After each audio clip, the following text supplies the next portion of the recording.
Hola, ¿qué tal? Muy buenas noches. Bueno, continuando nuevamente con otra clase más de Derecho Penal. Uno, relativo al estudio, sobre todo tanto de la teoría del delito, del delincuente y de la pena un poquito respecto a ello, y delitos en particular, que es el tema que hemos estado abordando. Me permito pues dar esa continuidad a los temas que estamos observando. Voy a compartir nuevamente pues la diapositiva. Esta diapositiva, por supuesto, ya la tienen en la plataforma, pero se está complementando todavía más, entonces la estoy engrosando un poquito más respecto a datos que me parecen interesantes que pudiéramos estar observando. Entonces, de la última diapositiva que tuvimos, la voy a poner en presentación un poquito más amplia. Que bueno, estábamos retomando precisamente el delito de violencia familiar en relación al estudio del Código Penal Federal. Y bueno, pues aunado a esto, tenemos al artículo 343 bis del Código Penal Federal, en el cual narra a la letra: comete el delito de violencia familiar quien lleve a cabo actos o conductas de dominio, control o agresión física, psicológica, patrimonial o económica a alguna persona a la que encuentre o haya estado unida por un vínculo matrimonial, de parentesco, por consanguinidad, afinidad o civil, concubinato o una relación de pareja o fuera del domicilio familiar.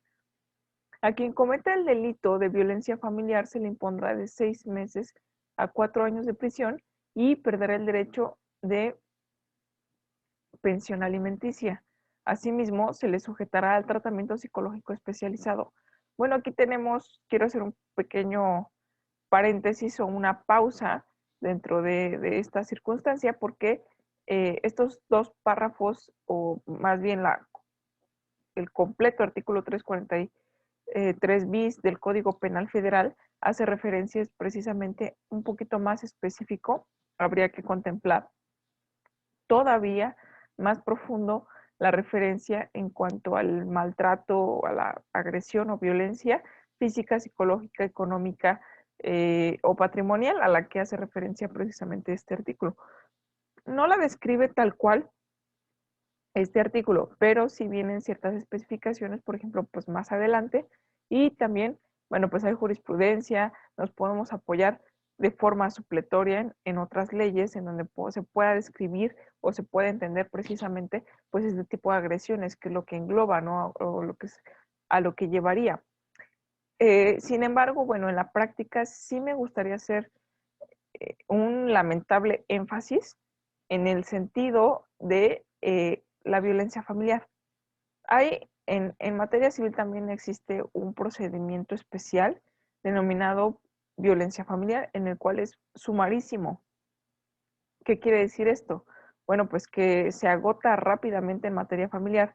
Entonces, se toman inclusive pues medidas precautorias, como lo es en el propio, pues en el propio derecho penal, ¿no? Las medidas precautorias, como lo puede ser dentro de estas, una prisión preventiva, ya sea oficiosa, ¿a qué se refiere oficiosa? Eh, Decretada evidentemente por la gravedad del delito cometido. U otra que es a petición, que se llama prisión preventiva justificada, así se le denomina, que esta es a petición del agente del Ministerio Público, que es la representante o el representante social, ¿no? De la víctima u ofendido, o de la sociedad en general.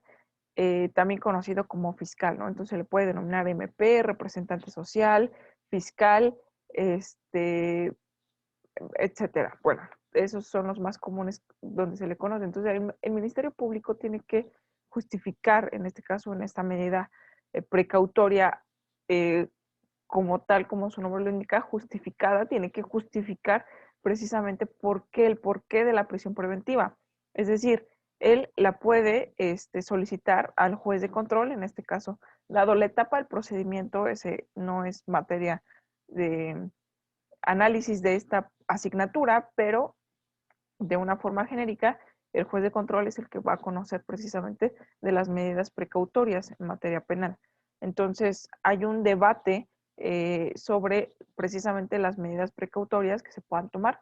Una de ellas, como lo repito, es la prisión preventiva. Entonces, de oficio, el propio artículo o la propia ley te lo emana, ¿no? ¿Por qué? Porque es un delito grave, porque es un delito doloso que amerita prisión preventiva oficiosa. Entonces, mientras se hace la investigación del hecho delictuoso, tomando en consideración que no se, que no se está violentando con esta medida cautelar, porque es una medida cautelar para tomar precisamente pues esa cautela o esa prevención de sustraerse de la acción de la justicia, en este caso del imputado, no violenta el principio pro persona, que es el principio de presunción de inocencia. Entonces, ahí pareciera pues una acción contraria porque, dado este principio, pues nadie es culpable hasta que se le demuestre lo contrario.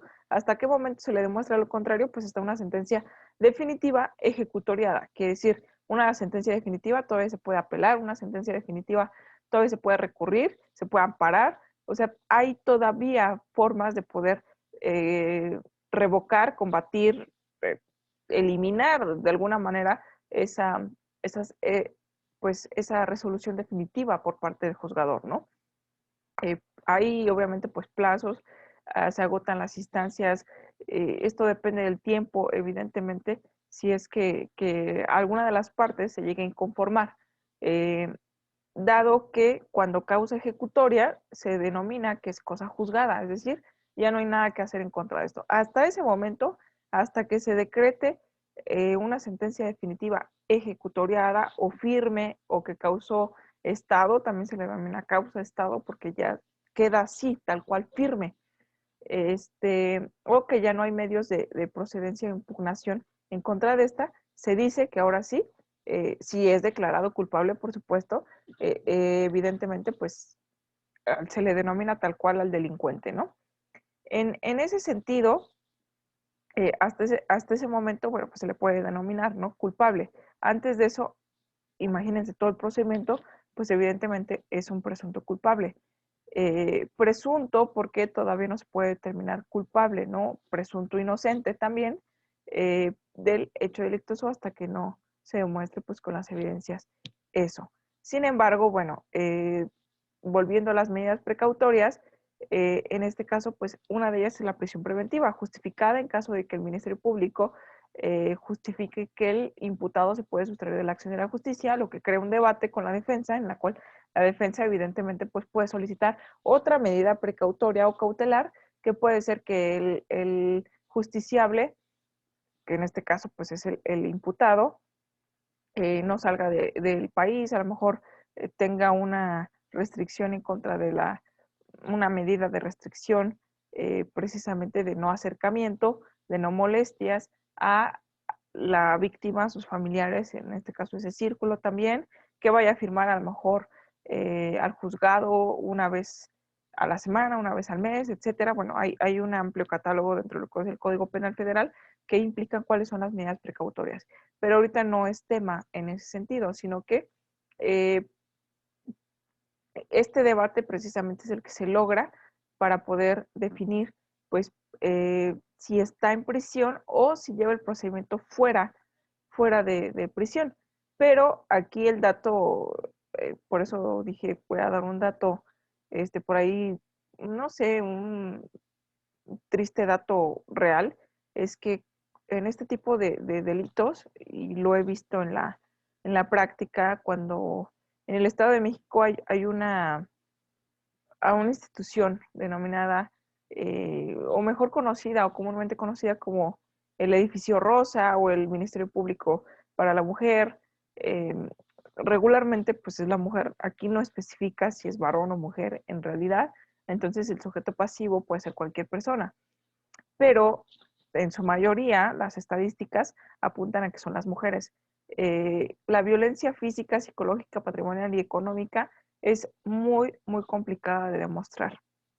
en esa circunstancia, es decisión, en realidad es decisión. Esto es triste o lamentable. Se puede combatir esa decisión, pero la realidad es que cuesta mucho trabajo. Es decisión de la gente del Ministerio Público precisamente valorar los hechos para saber si consignar es darle vista al juez, o inclusive si inicia una carpeta de investigación o no, si esa carpeta de investigación pues queda pues volando en el aire, en actos de investigación, nunca se judicializa, pasan los días, meses, y no pasa absolutamente nada con los actos de investigación, no se puede comprobar a lo mejor este tipo de circunstancias, si es que se llega a iniciar, por supuesto. Entonces, en la vida práctica aquí la ley es muy clara, ¿no? Respecto a la agresión física, psicológica o patrimonial. ¿Qué pasa si es agresión meramente económica? Aquí no te está diciendo que tiene que ser física y psicológica, aparte patrimonial o económica, ¿no? Si es, aquí sí está alternando, ¿no? Es una agresión económica, entonces encuadra el hecho delictuoso de violencia familiar, pero en realidad no, cuando no se puede materializar en realidad, no se materializa pues ya en la vida real, el hecho delictuoso, estoy refiriéndome lastimosamente a violencia física. Regularmente es donde los ministerios públicos realmente deciden a partir del tipo de violencia física el grado de, a lo mejor,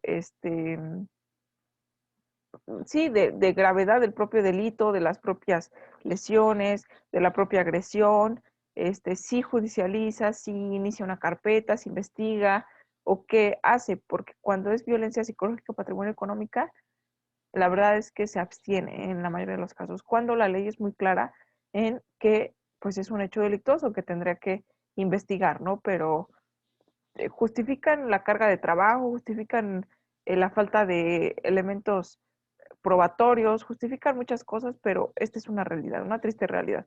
Pero bueno, evidentemente nosotros somos, estoy hablando de nosotros porque nosotros como sociedad, nosotros como personas, nosotros como futuros licenciados en Derecho, nosotros como futuros abogados, nosotros como abogados ya formados y que evidentemente pues yo creo que la formación nunca se termina, pero somos operadores del sistema de justicia, no solamente por ser evidentemente pues estudiosos del derecho o de la ley, sino evidentemente conociéndola y conociendo cuáles son sus puntos débiles. Yo considero este es un punto débil, pues saber si pues vamos en la corriente del sistema o decidimos actuar, ¿no? En contra de este, aún parezca difícil, pero no es imposible, siempre hay medios y en ocasiones pues sí es complicado, pero no es imposible. ¿Por qué? Porque tenemos fundamento, tenemos sustento. Y si esa autoridad no me hace caso, bueno, pues al juez de control.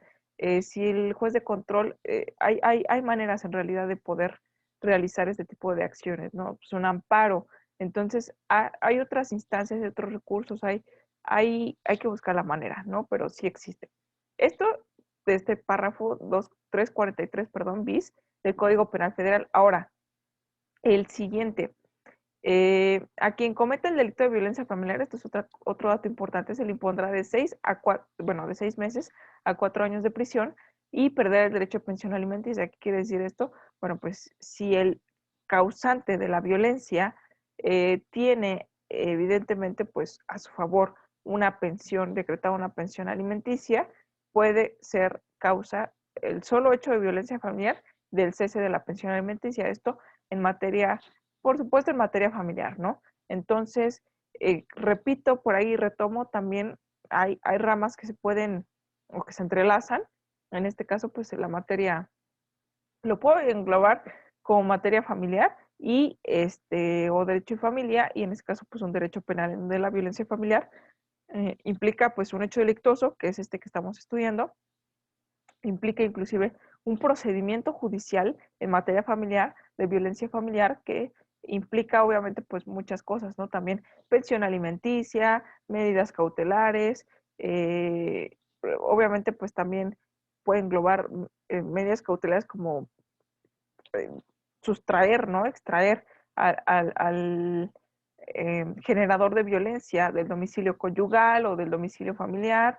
En este caso, bueno, pues esas son las medidas que se toman, son procedimientos sumarísimos, rapidísimos, que se llevan en materia familiar y aún así ese procedimiento puede darse una carpeta de investigación y llevarse simultáneamente, ¿no? Entonces, de repente pues un expediente o la carpeta de investigación, que es, hagamos de cuenta que es el denominado expediente, pero que se encuentra no judicializado todavía en materia de, o en manos del agente del Ministerio Público, denominado carpeta de investigación. ¿Por qué? Porque es una carpeta que se abre y que se empieza a investigar. Precisamente el Ministerio Público hace actos de investigación respecto a ello para saber si procede o no procede la judicialización, ¿no? Es decir, ahora sí, bueno, procede, le doy cuenta o le aviso al juez de control que existe un delito, tal, tal, tal, y todo lo que tengo armado se lo expongo, ¿no? Para que se dé continuidad y se dé ahora sí el proceso penal como marca el Código Nacional de Procedimientos Penales.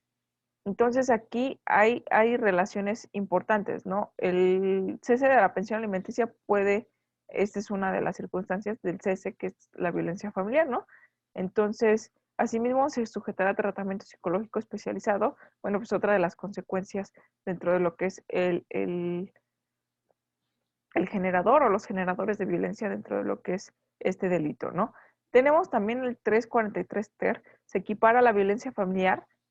Ojo aquí con las palabritas que el código nos arroja, que es equiparación, ¿sale? Entonces equipara, yo puedo decir, es un delito de violencia familiar equiparado.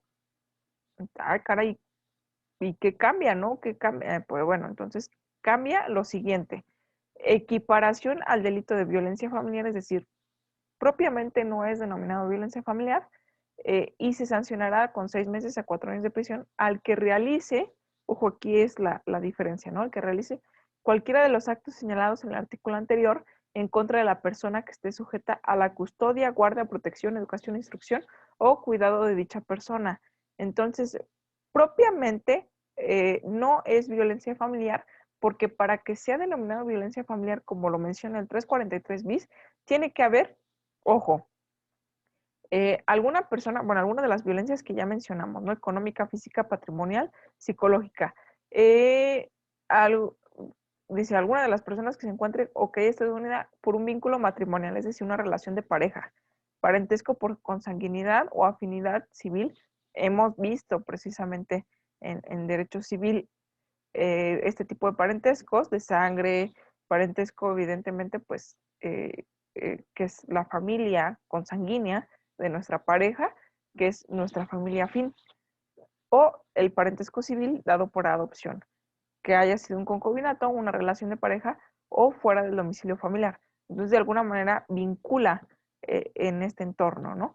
Pero una equiparación a lo antes mencionado de violencia familiar es que exista eh, evidentemente pues eh, una, inclusive pues una relación de que esté sujeta a custodia, a la protección, educación, instrucción o cuidado de dicha persona, en el cual el, la víctima pues realmente pues sea la que tenga precisamente este tipo de circunstancia o desventaja, ¿no? Es decir, mi violentador es el que es mi tutor, por ejemplo, ¿no?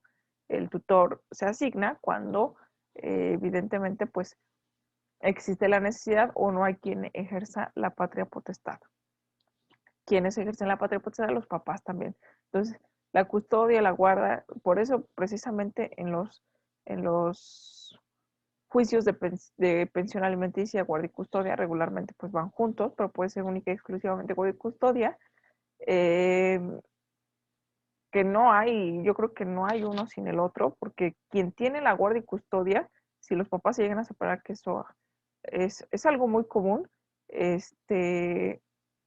pues alguien se tiene que quedar con los niños o repartírselos, pero eso lo tiene que decir también o los propios padres poniéndose de acuerdo, que creo que es lo mejor, o un juez cuando están en desacuerdo, que es lo más común, lamentablemente también, ¿no? Entonces, quien se quede con la guardia y custodia, si es todavía generador o si llega a ser generador de violencia, bueno, pues entonces es equiparable al delito de violencia familiar y aquí viene pues la sanción, ¿no? 6 meses a 4 años de prisión.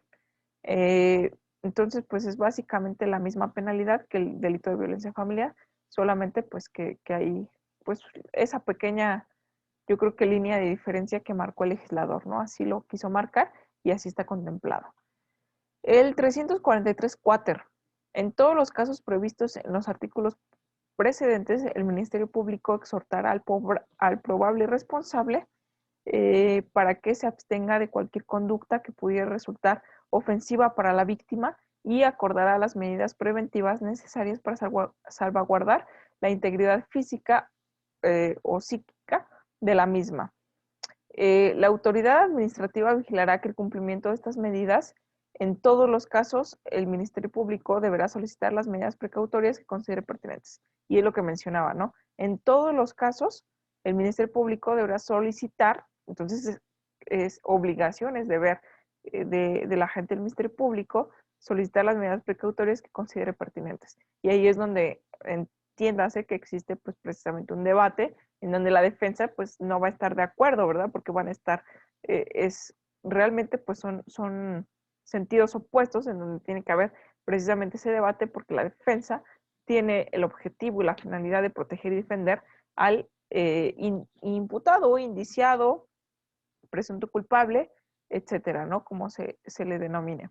Entonces, el Ministerio Público pues tiene la función precisamente de tratar de demostrar, de imputar, de aseverar, de confirmar o de narrar, demostrar en cualquier modo pues la responsabilidad, ¿no? Del imputado dentro de lo que es el hecho delictuoso. Entonces, es al debate que me refiero, en el cual, bueno, el juez ya va a decidir.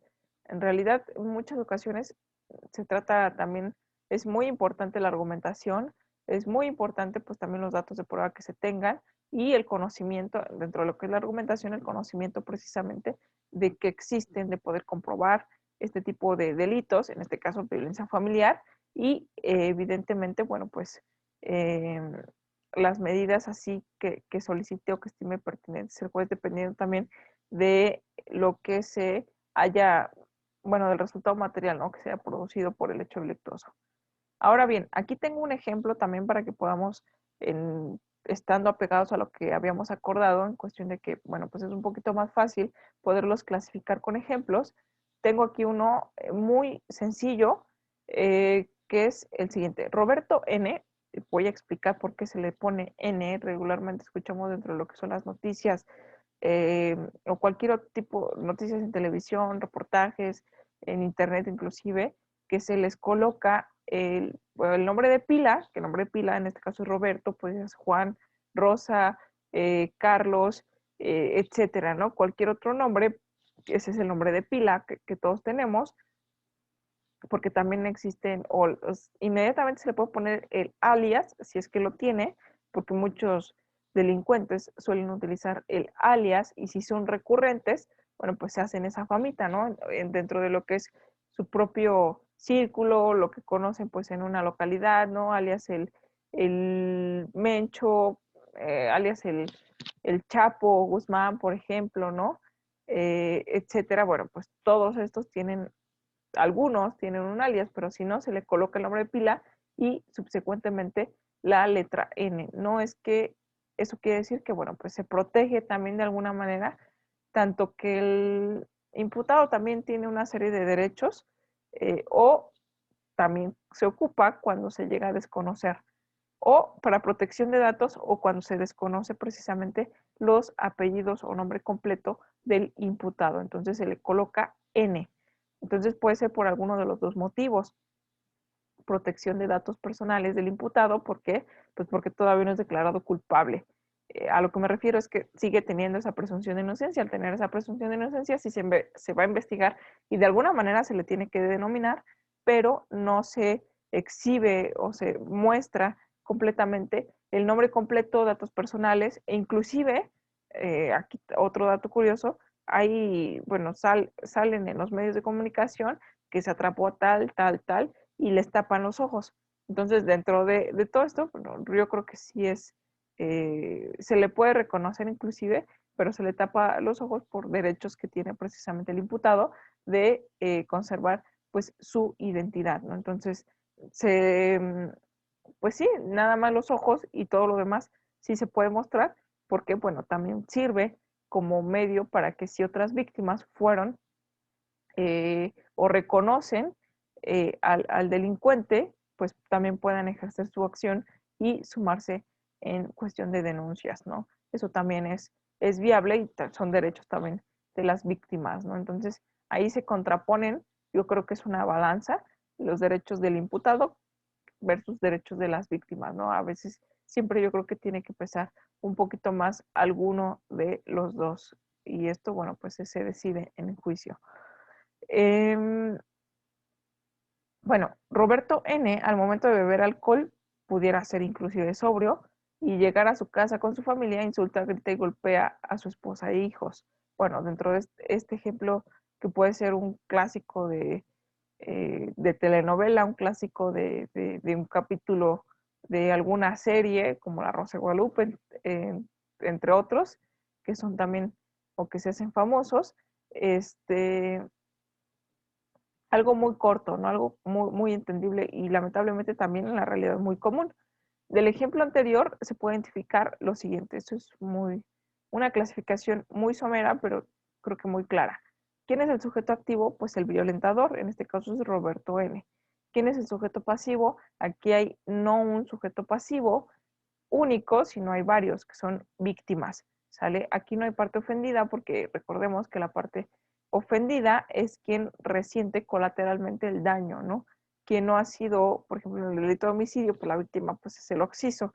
Evidentemente la víctima ya no puede hacer absolutamente nada, pero sí la parte ofendida, que son los familiares, ¿no? Que es exigir justicia para su familiar fallecido. Entonces, aquí las víctimas directamente sí pueden todavía pues defenderse toda vez que se conserva la vida, ¿no? Aquí el delito pues precisamente es violencia familiar. Se puede poner en peligro la vida, pero eso es otro tema, ¿no? Sujeto pasivo, las víctimas. Y aquí pues especifiqué quiénes son las víctimas, que es la esposa y los hijos de Roberto N. Aquí no les puse absolutamente nombre, pero bueno, pues vamos a denominar que las víctimas son ellos porque son los que reciben directamente la violencia. El objeto material, nuevamente, ¿no?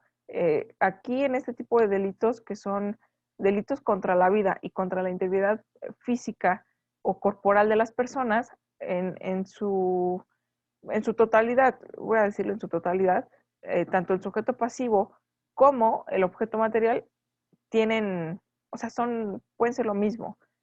Ojo que solamente es en este delito. Vamos a entrar al estudio de otros delitos en donde ahora sí varían, pero ¿por qué? Porque la víctima es quien resiente el daño, ¿no? Si yo fui la golpeada, yo fui la violentada. Eh, el objeto material es precisamente el objeto o sujeto, en este caso, pues sujeto, quien resiente o sobre quien recae materialmente el hecho delictuoso, que es la violencia física, psicológica. Entonces aquí viene la agresión, ¿no? Los golpes físicos, esposa e hijos. Entonces tiene una identidad con la víctima. Entonces el objeto material son las víctimas. Objeto jurídico, ¿qué es lo que se pretende proteger en este delito? Pues la vida, evidentemente, pues ese es el objeto jurídico o el derecho humano y fundamental más importante de todos, pues es precisamente la vida, ¿no? Entonces lo que se pretende garantizar es justo eso, la vida, obviamente, pues, otra circunstancia que la integridad física de las personas y el sano desarrollo psicológico puede ser entre otros delitos, porque no solamente en ocasiones es el propio delito de violencia familiar, sino que se puede acumular con otros, como lo es precisamente el de lesiones, si es que causa, aquí ya estoy hablando de golpes, ¿no? A esposa e hijos, entonces violencia familiar, lesiones, aquí depende evidentemente el grado de brutalidad que pueda utilizar el agresor Y aquí, bueno, las lesiones se pueden clasificar en su momento también como graves, gravísimas, leves, levísimas, etcétera. Esto, quién lo clasifica? Bueno, la clasificación la contempla el código, pero ¿quién decide qué entra dentro de esa clasificación? Existe una figura, un sujeto, puedo decir un sujeto procesal también que participa dentro de lo que es la investigación o que coadyuva a la gente del Ministerio Público a esta investigación, toda vez que es deber del Ministerio Público investigar, pues el médico forense, ¿no? El médico legista. Entonces, el médico legista, pues evidentemente, inmediato que sucede la denuncia, que regularmente en este tipo de lesiones, bueno, en el delito de lesiones como violencia familiar, si es que precisamente también hay golpes o una agresión física, se tienen que denunciar luego, porque igual delitos de violación, preferentemente de una forma inmediata a la comisión del hecho delictuoso. ¿Por qué? Bueno, pues porque evidentemente pues son circunstancias físicas que pueden en su momento con el tiempo desaparecer, ¿no? Entonces el médico legista tiene que pues tomar precisamente la evidencia de pues el tipo de violencia que se sufrió y el grado precisamente de la lesión que ocurrió en las víctimas, la víctima o las víctimas. Entonces, bueno, pues aquí puede haber otros objetos jurídicos tendientes a proteger, además de la vida es la principal, la integridad física de las personas, el sano desarrollo psicológico, porque viene y menciona el propio hecho delictuoso, que es evidentemente pues una agresión psicológica, ¿no? Aunque bueno, ya en la vida real mencioné lo que tristemente sucede. Pero el sano desarrollo psicológico, que es parte del bien jurídico tutelado, eh, otro puede ser inclusive el libre desarrollo psicosexual de las personas, si es que hay violación, porque bueno, que el hecho que sea, por ejemplo, Roberto y su esposa, pues sean pareja, eh, la forza a tener relaciones sexuales en un momento que ella no lo desea, entonces en ese momento pues también está incurriendo en el delito de violación, ¿sale? Entonces aunque sea su esposa, existe o puede existir el delito de violación, además de las lesiones, además del delito de violencia familiar, entonces se empiezan a acumular los hechos delictos. Entonces el objeto jurídico puedo agregar la libertad y el libre desarrollo psicosexual de las personas, ¿no? Que es otro bien jurídico tutelado, que son básicamente los derechos primarios o primordiales que se pretende proteger y que de alguna manera se violenta o se rompe y por eso se detona o se detenta el hecho delictuoso. Aquí tenemos otra clasificación que es por la conducta del agente. ¿Quién es el agente? Bueno, pues en este caso es Roberto, ¿no? Que es el violentador, que es el agente, que es sujeto activo también denominado. Es meramente dolosa, ¿no? Nadie, obviamente, pues un delito de violencia familiar no se puede dar de forma imprudencial, ¿no? Es decir, sin querer. Entonces, tiene que haber una premeditación, el agresor evidentemente tiene que tener una emoción frustrada, tiene que tener, en este caso, aquí hay una circunstancia que es bajo los influjos del alcohol, en este ejemplo, o puede ser también de drogas, de enervantes, de alguna otra sustancia que lo hace violento o que reacciona de una forma violenta, que no puede ser una violencia imprudencial, sino que tiene que ser forzosamente dolosa, ¿no? A menos que por ahí tenga un estado de interdicción, es decir, que no controle, que no vea los alcances, que no, es decir, que sea un incapaz, ¿no? Ahí tenemos una ausencia de un elemento del delito, ¿no? Que es precisamente la capacidad jurídica del sujeto activo, ¿no? Que es precisamente ahí caemos en la negación o el elemento negativo del hecho delictuoso, que es la imputabilidad. Tendremos entonces inimputabilidad y su tratamiento pues sería distinto a una persona pues que está en su sano juicio, ¿no? Entonces, regularmente y por lo general es una conducta dolosa, ¿no? Por la conducta de la gente.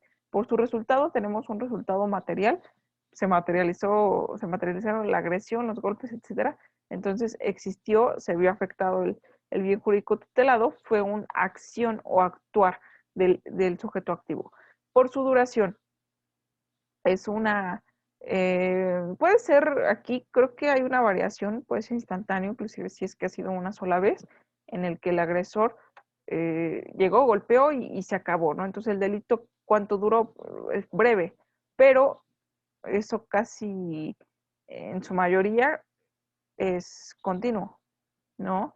En el cual, bueno, pues la familia puede tolerar pues una agresión, puede tolerar otra agresión, pero ya se va viendo o se va haciendo frecuente, o se va haciendo un hábito, se va haciendo cada vez una violencia más, digo, más detonante, más lastimosa, más agravante, más salvaje, por decirlo de alguna manera, entonces en la cual empieza a ser más fuerte. Bueno, pues en ese momento es donde las víctimas deciden hacer precisamente la denuncia. Entonces, lleva, o sea, se prolonga a través del tiempo. De lo que me refiero, pueden ser meses, pueden ser, bueno, pueden ser semanas, pueden ser meses, pueden ser años, ¿no? De sufrir esta violencia. Entonces, la duración puede ser continua, puede ser instantánea, si es que fue en un solo evento. Entonces, aquí solamente hay que verificar precisamente, pues, cómo fue que sucedió, o si ya se venía dando de años, se hace la clasificación acorde pues, a lo que, al hecho, ¿no? Que es realmente. Tenemos otra clasificación que es por su persecución. Aquí estos delitos de violencia familiar pues son perseguidos de querella. Recordemos que tenemos oficio o querella. Los delitos de oficio basta, inclusive aunque no exista una denuncia por parte, la denuncia es la noticia criminal que cualquier persona decir, ah, yo me doy cuenta que a la vecina pues que le pega el marido, a los hijos son violentados, entonces denuncio, ¿no? Entonces doy a conocer o doy parte de las autoridades, que de hecho sí se puede hacer, ¿no? Se puede hacer una investigación, pero regularmente pues aquí lo maneja por querella. Entonces se hace la investigación, pero ¿quién es el afectado? Tienes el, bueno, es el que tiene que denunciar. Bueno, tiene que querellarse, ¿no? Tiene que presentarse, ratificar, dar su testimonio, etcétera, pues para que se pueda proceder en contra del agresor, ¿no? Si hay una negación por parte de las víctimas o de la víctima, es difícilmente que procedan ese tipo de delitos, ¿no? A menos que haya precisamente los hijos, que regularmente son menores de edad, difícilmente se puede agredir a los mayores, que no es ningún impedimento, sucede, pero los mayores tienen esa capacidad de ejercicio pues para evidentemente pues querellarse por ellos mismos, representar sus derechos, etcétera, y ya no por medio de un tutor. Entonces aquí, si es que existen menores de edad, los menores de edad evidentemente pues no tienen esa conciencia o capacidad de poder irse a querellar, sino que puede ser a través de su tutor o representante. Si es su tutor, tutora, quien también está sometida o sometido bajo la violencia familiar, difícilmente pues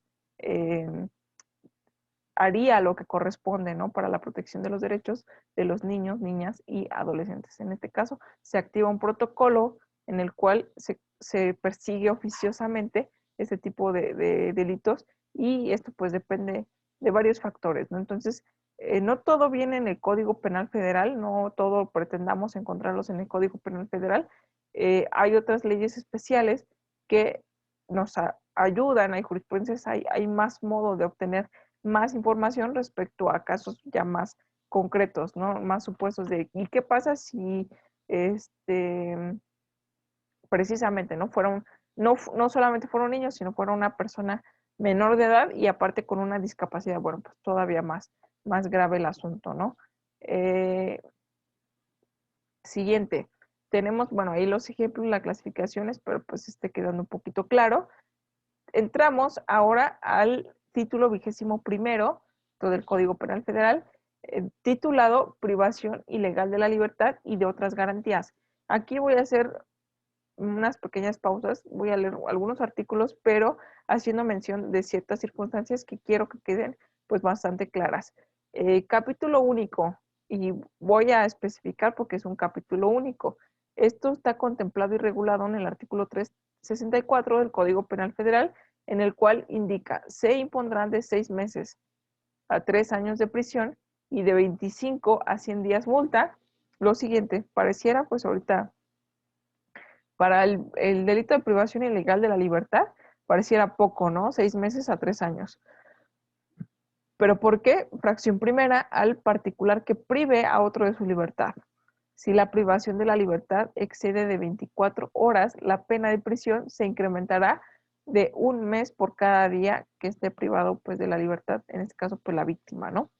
Aquí tenemos dentro de que es esta fracción primera, la pena de prisión se aumentará hasta en una mitad cuando la privación de la libertad se realice con violencia, cuando la víctima sea menor de 16 o mayor de 70 años de edad o cuando por cualquier circunstancia la víctima esté en situación de inferioridad física o mental respecto a quien se ejecuta. Entonces aquí tenemos agravantes, ¿no? Cuando el delito se agrava, es lo que estoy mencionando precisamente, realizado por violencia, por algún tipo de desventaja física, eh, precisamente, o mental, o algún tipo de inferioridad eh, de la víctima al agresor, ¿no?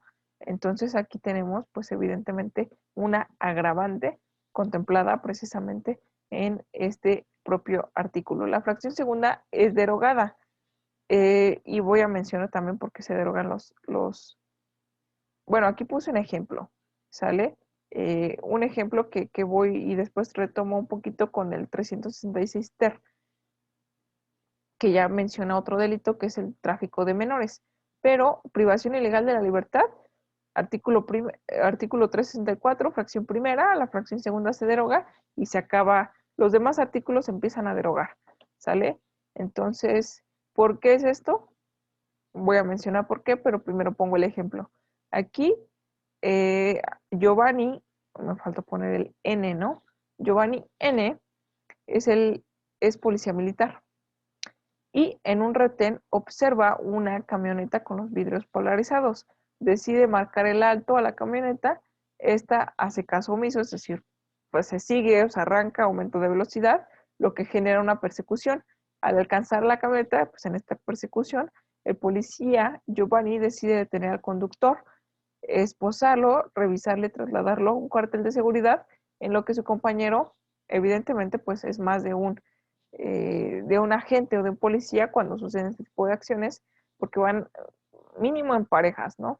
Difícilmente, pues es uno solo quien actúa. Entonces, mientras su compañero revisa cuidadosamente la camioneta, se hacen haciéndose conjeturas del por qué no se detuvo, por qué intentaba escapar, entonces algo, ¿no? Que pudiera, eh, pues, resultar por ahí. Mientras hacen la búsqueda, existe un registro nacional de detenciones en el cual, bueno, pues le saca la información y si no, no está obligado a darla, por supuesto, pero a veces pues utilizan métodos poco ortodoxos para poder sacarles la información, ¿no? Y mientras hacen la revisión en el Registro Nacional de Detenciones para ver si tiene orden de aprehensión, para ver si es prófugo, para algo, ¿no? Que indique que sea un delincuente y que pues se trataba de fugar nuevamente o de que no lo detuvieran. O si tiene una orden de aprehensión pendiente, etcétera. Entonces, para eso existe el Registro Nacional de Detenciones. Bueno, entonces lo que hacen todo eso que acabo de mencionar, pasan 4 horas, ¿no? Es decir, desde que hubo esta detención, lo esposaron, lo llevaron al cuartel de seguridad, pasan 4 horas desde la detención. Entonces, ¿qué significa esto? Bueno, a primera instancia pudiera ser, y ojo con lo que estoy diciendo, que en efecto sí trató, se le marcó el alto, y obviamente pues una autoridad hizo caso omiso, es decir, no me paro, me sigo, acelero, tratando precisamente de evitar esta, esta circunstancia de encontrarse con la autoridad o de rendir algún tipo de información, de cuentas, etcétera, pues acelera, ¿no? Lo que, sumado aunado a que tiene vidrios polarizados, bueno, pues se hace sospechoso, ¿no? Sin embargo, ningún tipo de sospecha puede permitir que alguna autoridad pues haga actos de molestia. Estos garantías del 14 y 16 constitucional regularmente, que es ninguna persona puede ser molestada en su persona, cosas, eh, posesión, documentos, familia, etcétera, sino por mandamiento escrito por autoridad competente. Entonces, a grandes rasgos es eso, ¿no? Entonces, si es un acto de molestia, ¿no? El detenerte, o sea, todo esto implica pues un acto de molestia, lo cual a lo mejor solamente intentaba pues evitarlo, ¿no? Eh, Sumarle a que tiene vidrios polarizados tampoco no es Es una sanción administrativa, depende del grado de polarización, o hay hasta cierto punto grados de polarización permitidos, precisamente inclusive por el propio reglamento de tránsito, ¿no? Pero, bueno, esto hizo sospechoso al elemento policial, Giovanni, de que pudiera detenerlo, pero para esto pues pasaron 4 horas. ¿Qué fue lo que sucedió aquí? Algo hizo mal el policía militar, por supuesto, entonces cae en el supuesto, ¿no? Bueno, que evidentemente aquí el policía es un servidor público, deja de caer en este de particular, ¿por qué? Porque viene lo siguiente aquí, bueno, solamente como dato curioso, coloqué este, el Registro Nacional de Detenciones.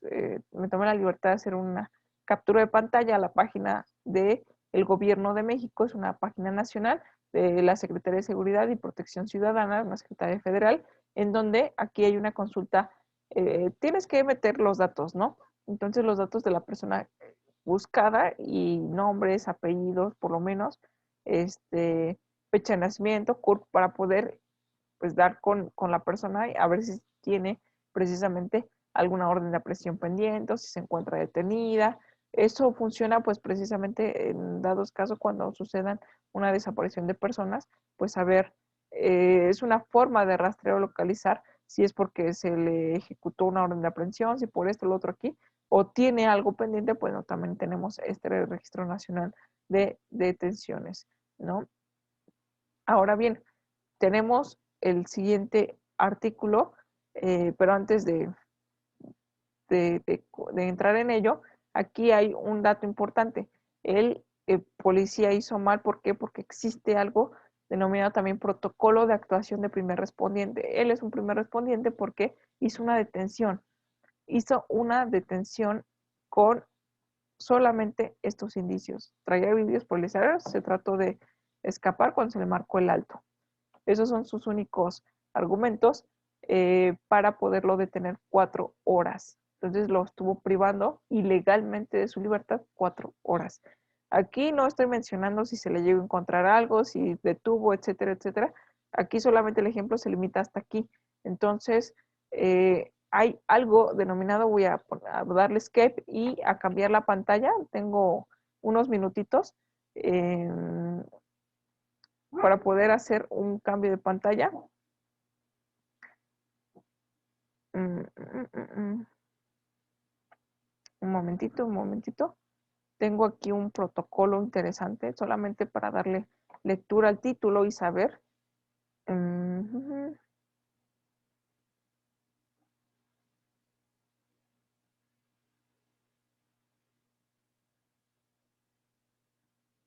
Ok, aquí se me escondió el de compartir pantalla o cambiar de pantalla.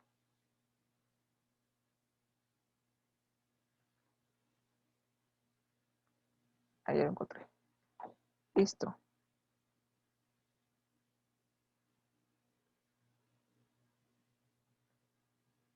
Este es el que deseo compartir. Aquí, bueno, rápidamente, es el Protocolo Nacional de Actuación del primer respondiente.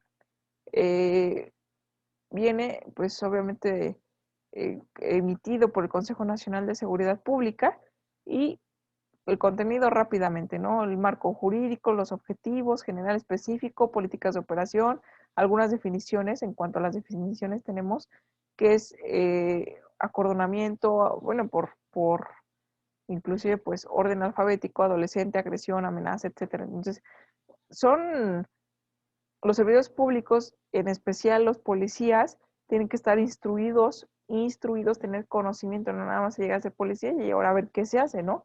Tienen que tener estos conocimientos previos, por eso los delitos cometidos por servidores públicos son agravantes, ¿por qué? Pues porque tienen que tener estos conocimientos para poder ejercer sus cargos o sus mandos, ¿no?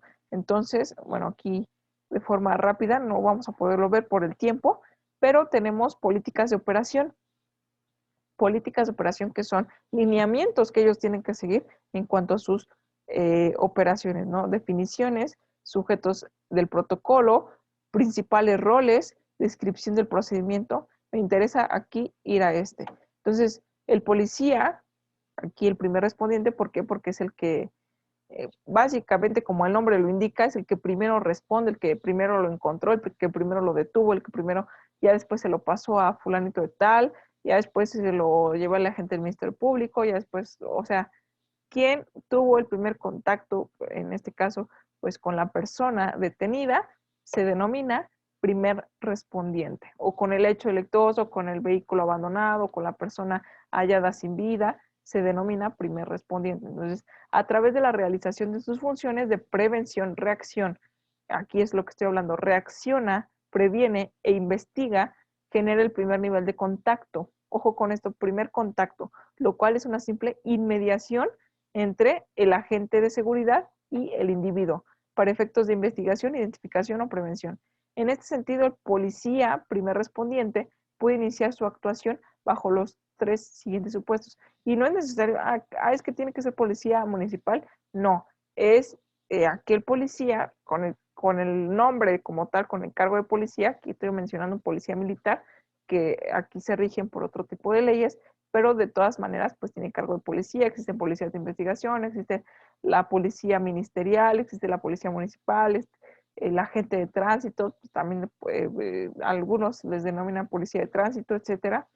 Entonces, tiene que actuar bajo los tres siguientes supuestos. Uno, denuncia. Dos, flagrancia. Tres, localización y descubrimiento de indicios, evidencias, objetos o instrumentos o productos de un hecho probablemente delictivo. Entonces ahí sí tiene que tener, ok, estos indicios son de un posible hecho delictuoso, ¿no? Pero aquí tenemos uno, denuncia. En el supuesto del agente Giovanni que acabo de mencionar, no había no mencioné que existiera ninguna denuncia.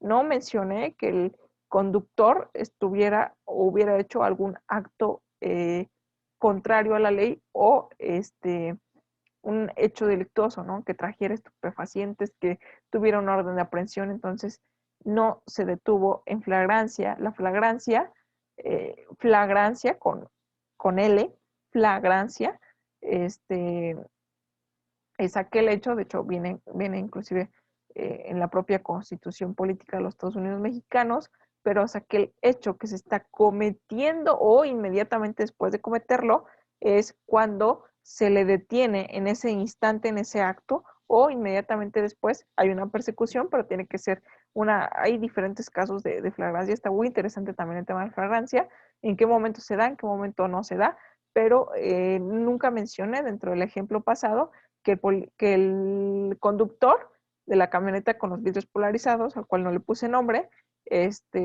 hubiera hecho algún acto delictivo, entonces, o estuviera cometiendo algún acto delictivo, ¿no? Que lo estuvieran agarrando con las manos en la masa, básicamente como se dice popularmente. Entonces, no hay denuncia, no mencioné denuncia, no hay flagrancia. Aquí en este caso, localización sería lo que trataría de estar haciendo este agente y descubrimiento de indicios, evidencias, objetos, instrumentos, productos de un hecho probablemente delictivo. Pero aquí hay un error. Entonces, dentro de lo que es todo este protocolo, pues tiene que actuar, ¿no? Entonces si no tuvo por qué haberlo tenido 4 horas privado de su libertad. Entonces, así como este ejemplo, pues puede haber varios, ¿no? En donde se agrava por ser un servidor público. Pero en la siguiente diapositiva, entonces el Registro Nacional de Personas, aquí tengo una duda. ¿Se dejó de compartir? Yo estoy viendo ya la diapositiva, pero ¿se está compartiendo qué exactamente? ¿El protocolo o la diapositiva? Si no, para detenerla. O bueno, igual la detengo y vuelvo a compartir lo que quería, que luego pienso que estoy compartiendo el monitor y lo que yo veo es lo que pretendo que se esté compartiendo en la grabación. Entonces aquí, bueno, ya para darle cierre, hay un protocolo que atender y si no se atiende debidamente, inclusive pueden ser sanciones administrativas e inclusive hasta penales para los servidores públicos que no actúen de una manera o apegados precisamente a ese protocolo o esos lineamientos en el sentido de la detención, ¿no? Esto podría ser inclusive en parte de la defensa, pues un elemento, un punto extra precisamente, pues para el detenido, ¿no? si es que no se detuvo con como viene ajustado o viene descrito en la ley, ¿no? Entonces, cometido o no cometido el hecho delictuoso, pasó privado de su libertad, a lo mejor también fue golpeado, a lo mejor pudieron ser varias circunstancias, ¿no? Entonces, todo eso se tiene que observar dentro de lo que es la investigación de un hecho delictuoso y hay que tomar parte, ¿no? En este caso, la defensa tiene que ver las deficiencias del policía, del agente del Ministerio Público, del médico, del perito, de esto, lo otro, para empezar a atacar eso, ¿no? O el fondo o la forma. Entonces, aquí básicamente estaría atacando la forma porque es la forma en que se realizó la investigación. Quizás sí cometió el delito, pero no investigaron, no hicieron no esto, lo otro. Entonces, todo esto, pues, hay que sacarlo, ¿no? En juicio, para poder a realizar precisamente ese debate y tratar de lograr o la libertad o la menor, una clasificación menor del delito o la menor pena, etcétera. Entonces, todo esto cuenta, ¿no? Lado contrario, la gente del Ministerio Público tiene que estar observando estos lineamientos para hacer bien su chamba y imputar y conseguir precisamente pues el objetivo, ¿no? La privación legal de la libertad, la reparación del daño, la multa, etcétera, etcétera.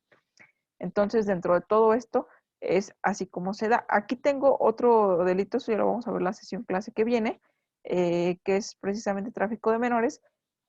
Va sobre la misma línea porque está contemplado en el Código Penal Federal, pero lo que quiero, aquí solamente le vamos a dar lectura a la siguiente sesión clase, lo que quiero aclarar y que de todas maneras voy a retomar para que esté fresco el conocimiento, es que hasta ahí se queda, hasta este artículo, se queda hasta el 366 cuater, el fracción segunda, el delito de privación ilegal de la libertad en el Código Penal Federal. Y esto el por qué. ¿Por qué? Porque existe, de ahí se empiezan a derogar los demás artículos. ¿Por qué se derogan? O sea, entiendo, o a lo mejor sin previo conocimiento, sé que existe el delito de secuestro, ¿no? Cuando piden un rescate, pero ¿dónde está contemplado? Bueno, este tipo de delitos está contemplado en una ley especial, que es ley general para prevenir, sancionar los delitos en materia de secuestro, reglamentaria de la fracción 21ª del artículo 73 de la Constitución Política de los Estados Unidos Mexicanos. Entonces, por eso dentro del Código Penal Federal estuvieron contemplados en su momento, pero se empezaron a derogar, hasta que entró en vigor esta ley. ¿Cuándo fue esto? Entonces, se dice nueva ley publicada en el Diario Oficial de la Federación el 30 de noviembre del 2010. Entonces, hasta antes del 2010 estuvieron contempladas en el Código Penal Federal. Posterior a ello, nos regimos por esta ley general, ¿no? Que es una ley de ámbito federal cuyo texto es vigente y la última reforma publicada fue el año pasado, el 20 de mayo del año pasado.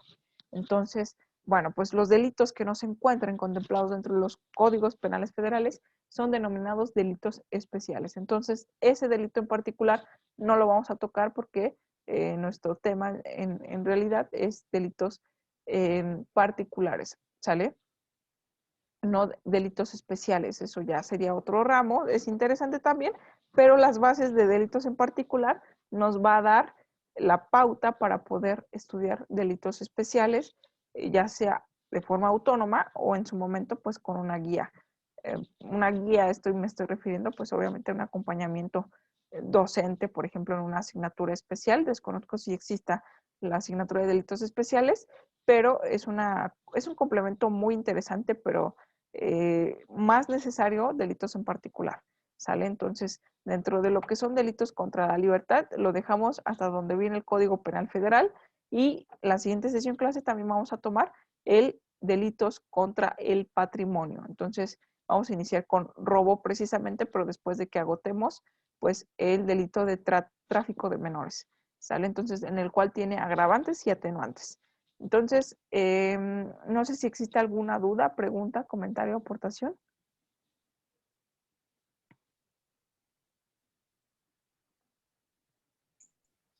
No, profesora, no, por el momento no.